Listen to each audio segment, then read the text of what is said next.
Hello everyone, welcome to legal narrative. हम लोग discuss करने जा रहे हैं लिमिटेशन एक्ट 1963। मैं इसको शुरू करूं उसके पहले एक बहुत इंपॉर्टेंट नोटिस है, वो ये है कि हमने सिलेबस सब कुछ पढ़ा के धीरे धीरे खत्म कर दिया है। आप लोगों को सबको पता है, जो वीडियो रिकॉर्डेड देख रहे हैं उनको भी पता होगा। और ये जो नोटिस है, ये जो लाइव जुड़े हुए हमारे प्यारे प्यारे बच्चे हैं, इनके लिए नहीं है। ये आप लोगों के लिए, उन लोगों के लिए है जो लाइव कभी क्लास किए नहीं या सिर्फ एक दो क्लास करके खाना पूर्ति कर दी है। ठीक है, आप सब लोगों को अगर full length mock test attempt करना है, देना है, तो आपको 3,000 रुपये पेमेंट करना होगा। अगर आप 20 फरवरी के बाद इनरोल करवाते हो, अगर आप 20 फरवरी के पहले इनरोल करवा लेते हो तो आपको 1,000 रुपये देना होगा। अगर आपने इन प्यारे प्यारे बच्चों की तरह से क्लास अटेंड रेगुलरली किया है, तो आपको एकदम चिंता करने की जरूरत नहीं है। आपको कुछ सोचने की जरूरत नहीं है, आपको सिर्फ मुस्कुराना है। आपको मुस्कुराना है और आपको टेस्ट वाले बैच में ऐड कर दिया जाएगा। टेस्ट का बैच 9 फरवरी 2024, सॉरी 2025 को रात में 8:30 बजे क्रिएट किया जाएगा। टेस्ट का एक अलग ग्रुप क्रिएट किया जाएगा 8:30 बजे, और उसमें सबसे पहले प्यारे प्यारे बच्चों को जोड़ा जाएगा। उसके बाद आप लोगों को भी जोड़ा जाएगा जो पैसा दोगे। ठीक है, और ये सोचो कि मतलब किसी से जुगड़िया लोगे, मतलब पीडीएफ ट्रांसफर करवा लोगे, फिर जाकर के प्रिंट करवा लोगे, तो भैया उससे भगवान ही मालिक है। फिर मत कहना। लीगल नैरेटिव का पूरा सब कुछ एब्सोल्युटली फ्री था, है, और अभी मतलब फॉर द टाइम बिंग के लिए रहेगा। लेकिन आप लोगों ने उसको अवेल नहीं किया। तो जो अवेल नहीं करते हैं, जो बदठूस लोग होते हैं ना, उनसे कुछ पैसा लेना बहुत जरूरी है। कि पैसा नहीं अगर हम लेंगे तो आप लोग उसकी इज्जत नहीं करोगे। ठीक है, इसलिए आपसे हम पैसा लेंगे और आपको हम सफल करवाएंगे। ठीक है, तो इसी नोट के साथ हम लोग अब शुरू करने जा रहे हैं द लिमिटेशन एक्ट 1963। सबसे पहले इसका एक्ट नंबर 36 है 1963 का। ये इन्फोर्स किया गया है 1 जनवरी 1964 को। इट इज इन्फोर्स्ड ऑन 1 जनवरी 1964।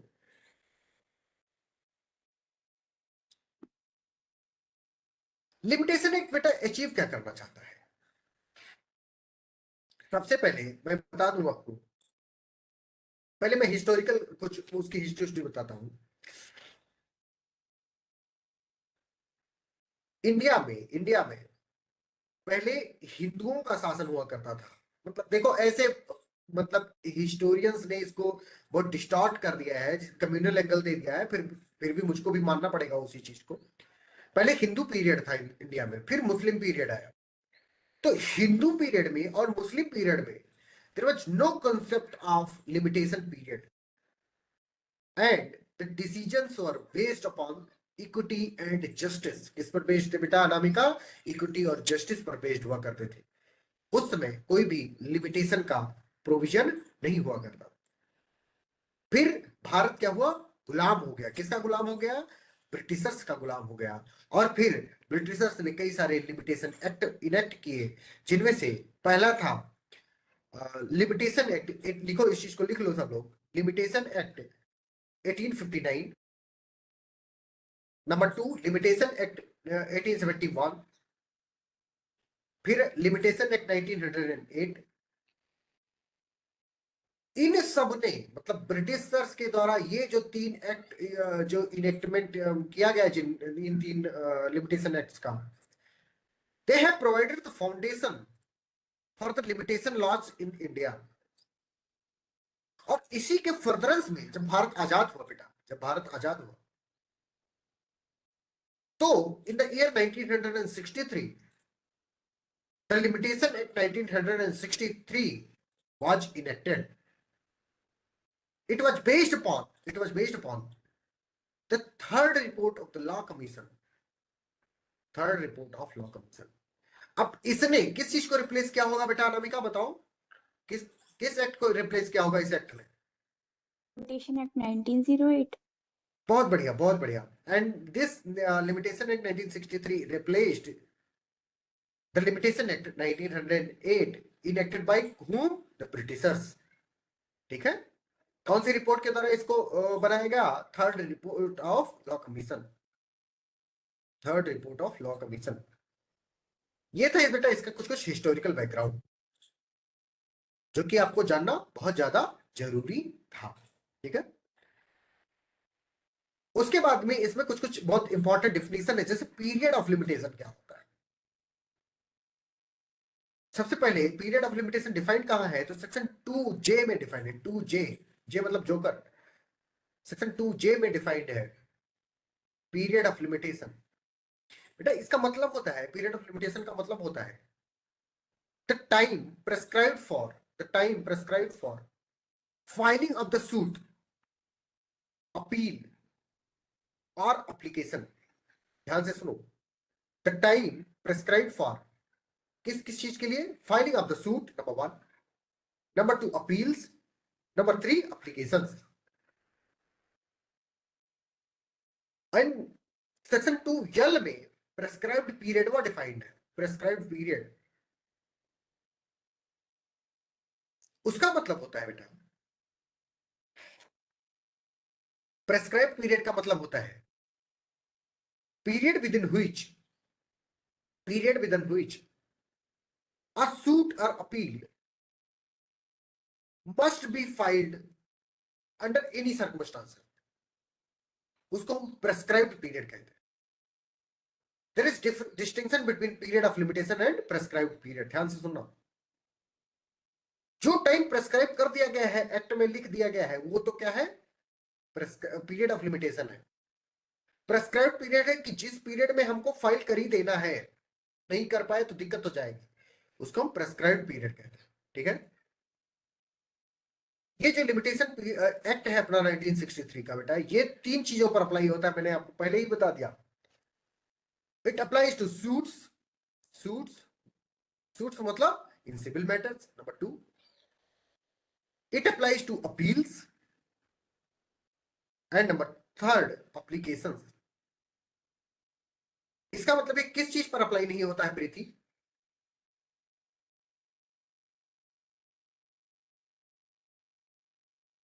बता प्रीति, किस चीज पर अप्लाई नहीं है? क्रिमिनल प्रोसीडिंग पर, नॉट ऑन क्रिमिनल प्रोसीडिंग। ठीक है,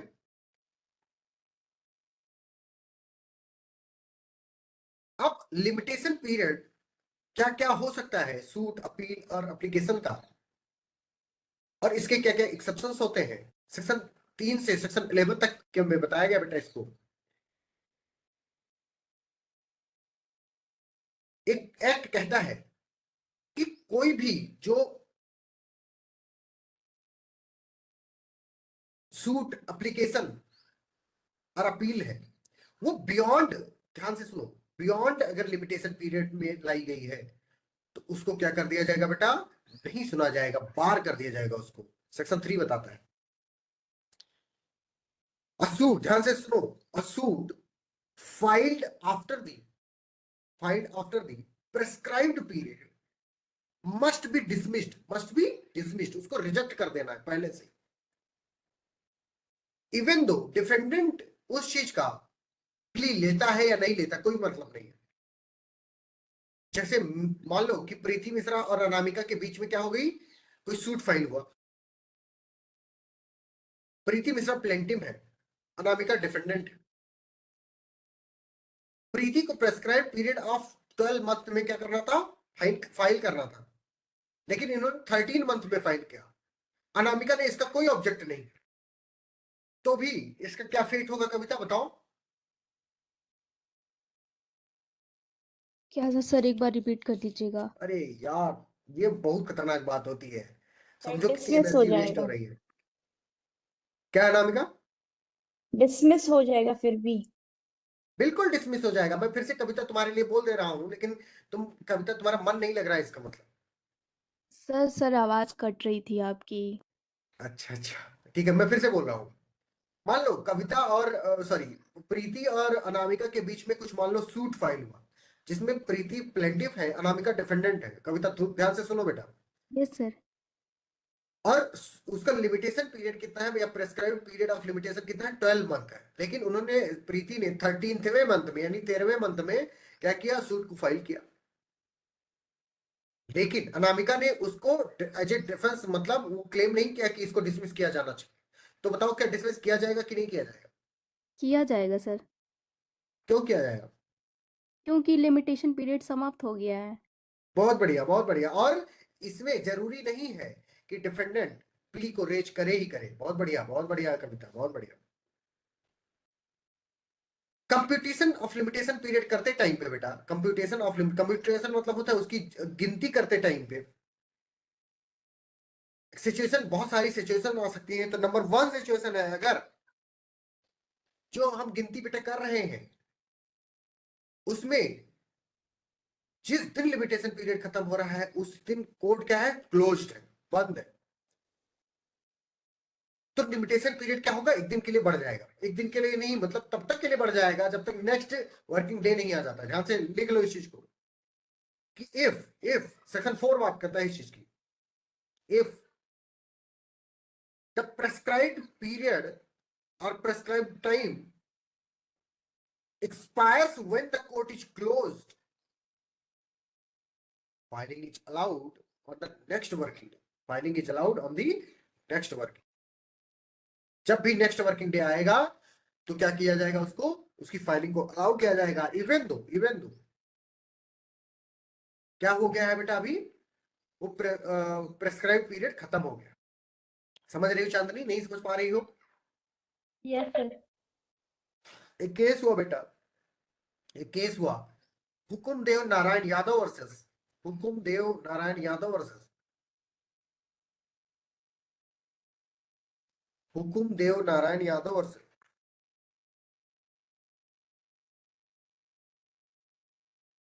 Hukum Dev Narayan Yadav versus Lalit Narayan Mishra, Lalit Narayan Mishra.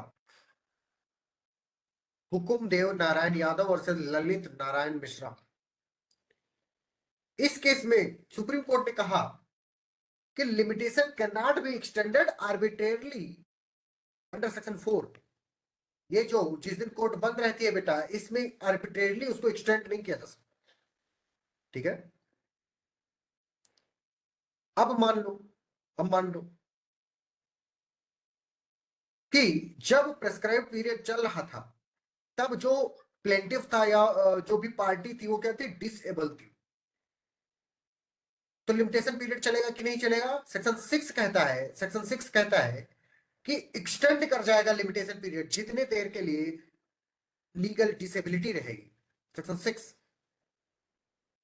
Extension due to legal disability, section 6।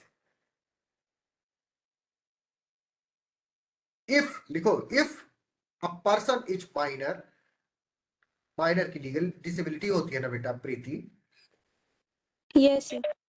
Insane, number 2 insane, और एन इडियट, इडियट का मतलब क्या होता है नामिका?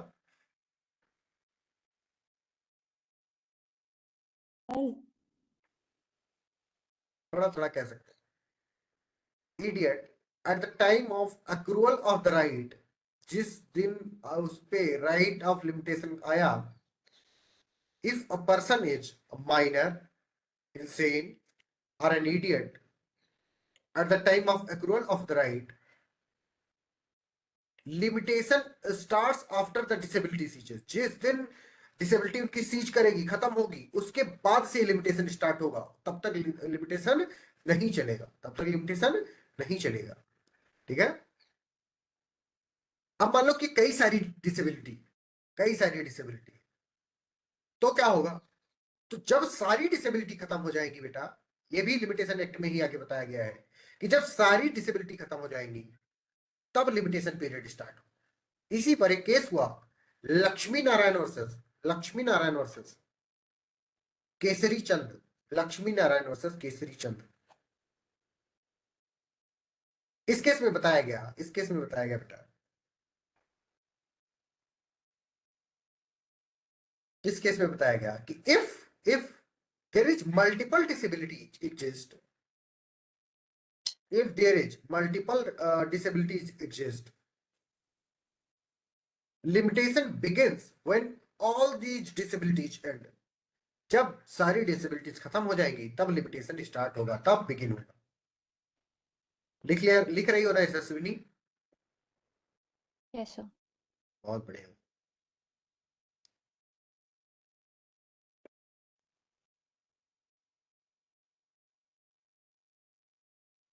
अब एक बार मान लो लिमिटेशन पीरियड स्टार्ट हो गया, चलना शुरू हो गया, तो क्या वो बीच में रोका जा सकता है? Answer is no. सेक्शन 9 कहता है कि व्हेन देखो, time does not stop, when मत लिखना, time does not stop running once it has begun to run.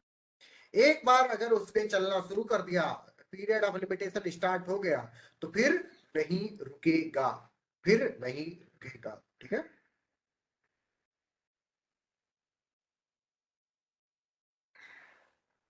लिख लिया साक्षी? Yes sir. बहुत बढ़िया। ये सब कुछ बेटा limitation period, sorry limitation act के स्केड्यूल्स में दिए हुए हैं। स्केड्यूल 1 में कुछ कुछ स्टार्टिंग पॉइंट और पीरियड ऑफ लिमिटेशन के बारे में बताता है। कौन? लिमिटेशन एक्ट का स्केड्यूल। ठीक है,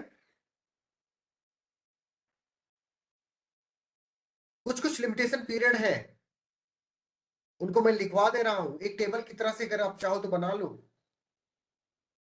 एक टेबल ऐसे बनाओ, इधर देखो बेटा, इधर प्रीति इधर देखो, ऐसे बनाओ, तीन उसमें 3 रो बनाओ, 1 2 3, 3 खड़ा बनाओ। पहले वाले में नेचर ऑफ द सूट, पहले वाले में नेचर ऑफ द सूट, दूसरे में लिमिटेशन पीरियड, तीसरे में स्टार्टिंग पॉइंट। ये लिखो। आ रही समझ के मैं क्या बताने की कोशिश कर रहा हूं? ये वाली चीज समझ में आ रही है चांदनी? Yes sir. 3 खाना बनाओगे, 1 2 3, nature of the suit, period of limitation, starting point. ठीक है, कविता कर लिया ऐसा तुमने? यस सर, कर लिया। हाँ। नंबर वन पे लिखो बेटा, recovery of land by government. Recovery of land by government. इसमें पहले वाले में की हेडिंग थी नेचर ऑफ द सूट, दूसरी वाले की पीरियड ऑफ लिमिटेशन, तीसरे वाले का क्या था? Starting point. स्टार्टिंग पॉइंट मतलब कब लिमिटेशन पीरियड स्टार्ट होगा। ठीक है, तो recovery of land by the government, limitation period इसका होता है बेटा 30 ईयर, 30 साल। और स्टार्टिंग पॉइंट होता है the date of dispossession, the date of dispossession, the date of dispossession. Number two, possession of immovable property by private person, possession of immovable property by private person, इसमें limitation period होता है 12 years, 12 years 12 साल। Starting point होता है when position is lost, जिस दिन position हो, यानी जिस दिन डिस्पोजेस किया गया। ठीक है, recovery of debt, number third, recovery of debt, DEBT, उसको डेप्ट नहीं कहते हैं, डेट कहते हैं। रिकवरी ऑफ अ डेट या लोन। ठीक है, इसका लिमिटेशन पीरियड 3 साल का होता है, 3 साल का। कब से इसका स्टार्टिंग पॉइंट होता है? फ्रॉम द ड्यू डेट, जिस दिन तुम्हारा ड्यू डेट होगा, जिस दिन तुमको रीपेमेंट करना होगा, उस दिन से लिमिटेशन पीरियड स्टार्ट हो जाता है। रिकवरी ऑफ अ डेट और loan 3 year from the due date. Breach of contract, अगर तुमने कोई कॉन्ट्रैक्ट को ब्रीच कर दिया है, उसका लिमिटेशन पीरियड कितने साल का होता है बेटा? 3 साल का होता है प्रीति। और कब से होता है? स्टार्टिंग पॉइंट का होता है from the date of breach, from the date of breach.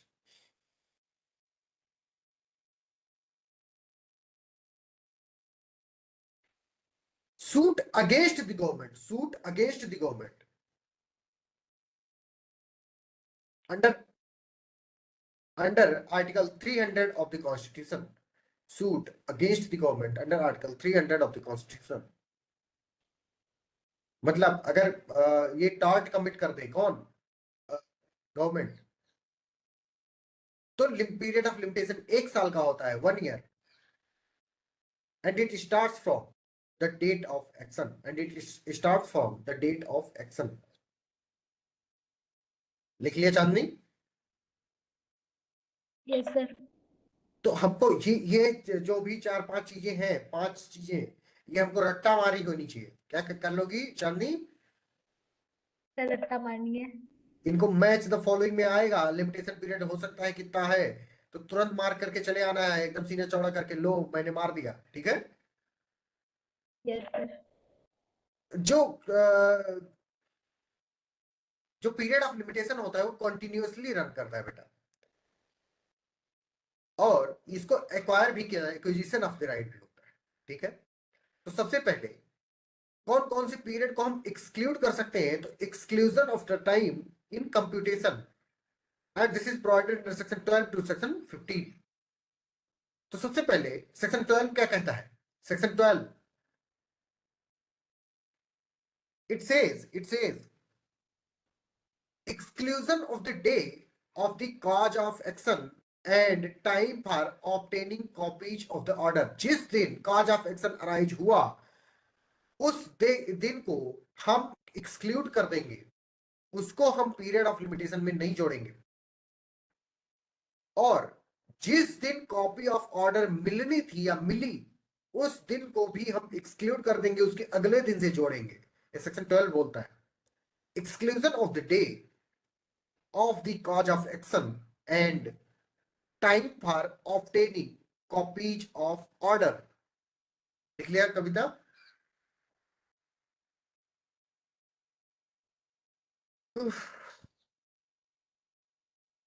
Yes sir. Section 14 exclusion of time spent in court without jurisdiction। exclusion of time spent in a court without jurisdiction। जब court के पास कोई jurisdiction नहीं होगा तब उसमें अगर कोई suit file करके तुमको केस वसो लड़ रहे हो तो उसको क्या कर दिया जाएगा? एक्सक्लूड कर दिया जाएगा, ठीक है।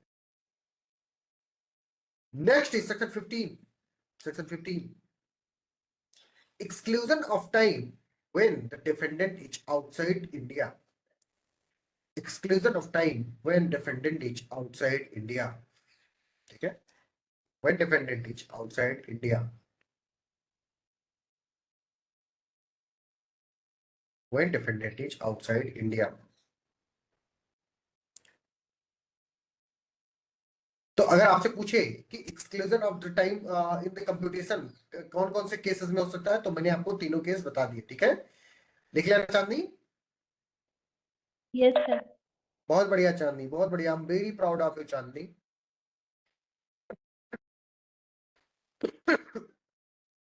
अच्छा, एक्नॉलेजमेंट का, जैसे मान लो कोई डेट है, उसके एक्नॉलेजमेंट का क्या इफेक्ट होता है, या पार्ट, मान लो कोई डेट तुमने लिया हुआ है, उसको तो या तो एक्नॉलेज कर दो after the expiry of the time, या तो तुम पार्ट में पेमेंट कर दो। जैसे 1,000 रुपए मान लो कि अनामिका मेरा उधार है और इन्होंने 400 रुपए अभी दे दिए, ठीक है। तो इसका क्या मतलब माना जाए कि अभी ये 600 रुपए और उधार है, ठीक है।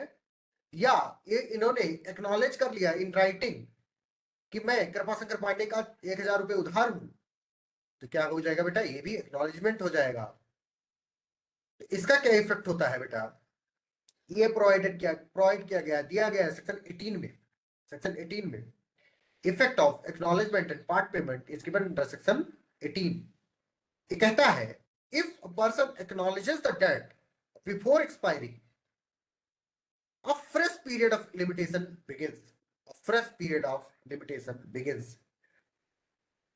जिस दिन एक्नॉलेज कर लोगे उस दिन से नया पीरियड ऑफ एक्नॉलेजमेंट, सॉरी, नया पीरियड स्टार्ट हो जाएगा, ठीक है। केस का नाम लिखो, केस का नाम लिखो, बहुत इंपॉर्टेंट केस, तिलक राम और नाथू, नाथू नाथू, तिलक राम और नाथू। इस केस में बताया गया कि ये जो एक्नॉलेजमेंट है for the repayment of the debt, ये कब होना चाहिए? Before the period of expiry होना चाहिए। Acknowledgement must be before the expiry period और period of expiry.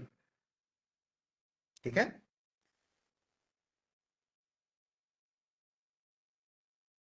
Adverse position क्या होता है और उस पे कैसे लिमिटेशन काम करता है? It is provided under section 27। Limitation and adverse position is provided under section 7। ये कहता है, सेक्शन 27 कहता है कि after the limitation period the right to property is extinguished. The right to property is extinguished. आप लोगों ने पढ़ा होगा, सुना होगा कि the limitation extinguish the remedy not the right, but section 27 is an exception of that. It is an exception of that. इसमें section 27 यानी एडवर्स पोजीशन में रेमेडी भी और राइट दोनों एक्सटिंग्विश कर जाती है।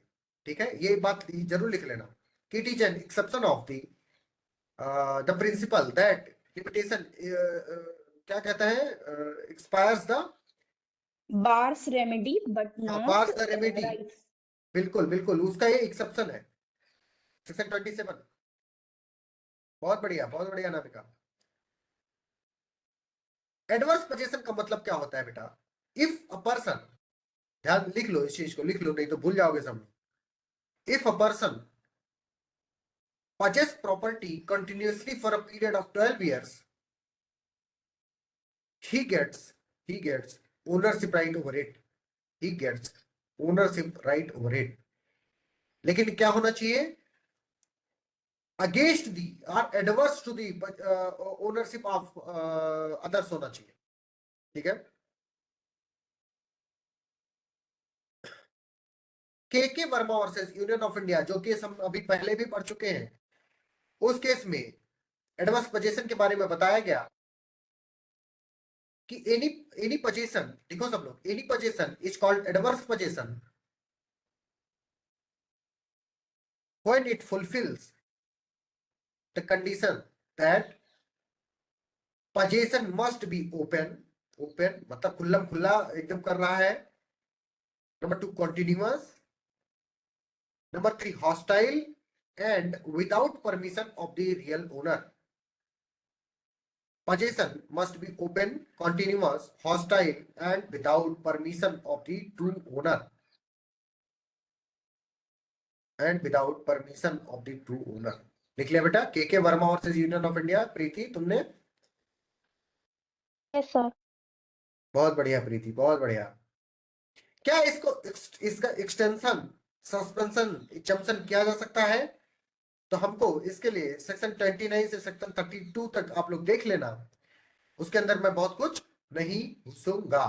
ठीक है। तो ये था अपना लिमिटेशन एक्ट 1963। ठीक है। और आप लोग इन सारी चीजों को याद कर लेना, और सेक्शन 29 से सेक्शन 32 तक अगर मन करेगा तो एक बार देख लेना, नहीं तो कोई जरूरत नहीं है। ठीक है। This is the end of the Limitation Act. ठीक है। आ गई बात समझ प्रीति? बहुत बढ़िया Preeti, I am very proud of you.